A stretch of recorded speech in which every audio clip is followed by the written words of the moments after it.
It's election day in British Columbia. The NDP's John Horgan is seeking a majority mandate after 3 years of running a minority government.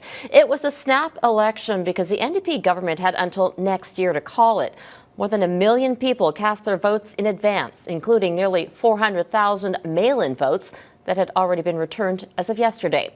Global BC's Keith Baldry joins us now to break down what's at stake. So Keith, how did the campaign go during a pandemic? Very interesting. Of course, it really wasn't even a campaign in a traditional sense. No rallies, no events, no headquarters. A few candidates actually had offices. Everything was done by telephone. The leaders' tours basically consisted of leaders showing up in front of pool television cameras, surrounded by maybe a handful of people, other candidates all wearing masks, and basically one, maybe two events a day. So it really was a non-campaign, Robin. And again, it sort of sets the tone, I think, for future elections in this pandemic. Did John Horgan's gamble, though, pay off? Right now, it appears that it will be when all the votes are counted. A number of polls, including those done for Global from Ipsos, suggests the NDP has had a double-digit lead over the Liberals, the nearest party in contention, since the pandemic began. Public opinion hasn't shifted. This very much may turn out to be a referendum on how the government is handling governing through a pandemic and basically looking out for people. And right now, I think it's a positive thumbs up for John Horgan and the job he's been doing. He's been flying high in the polls on a personal level, far more than the other alternatives, notably BC Liberal leader Andrew Wilkinson, who has not had a good campaign and really has not resonated well with the voters.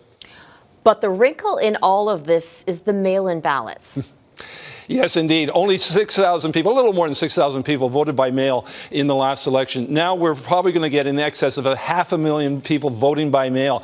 That's extraordinary, and it's going to have an impact on how we call the election tonight, because under BC's election law, those potential 500,000 plus ballots cannot be counted for 2 weeks. In close ridings, say less than 1,000, 1,500 votes dividing two parties, can we really call a riding if there are 6, 7, in some cases 12 to 18,000 votes lying in envelopes that can't be counted for 2 weeks?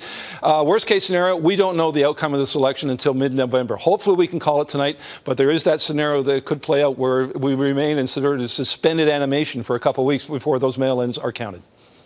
Could be an interesting campaign and an interesting election night. Thanks very much, Keith. People living in Saskatchewan are also heading to the polls. It's the final day of advance voting ahead of Monday's provincial election. Saskatchewan has already set a new record for the most advance votes, with more than 150,000 ballots cast in just 4 days. Election Saskatchewan says that's more than in the past 10 general elections. The province is also seeing a record number of vote-by-mail registrations.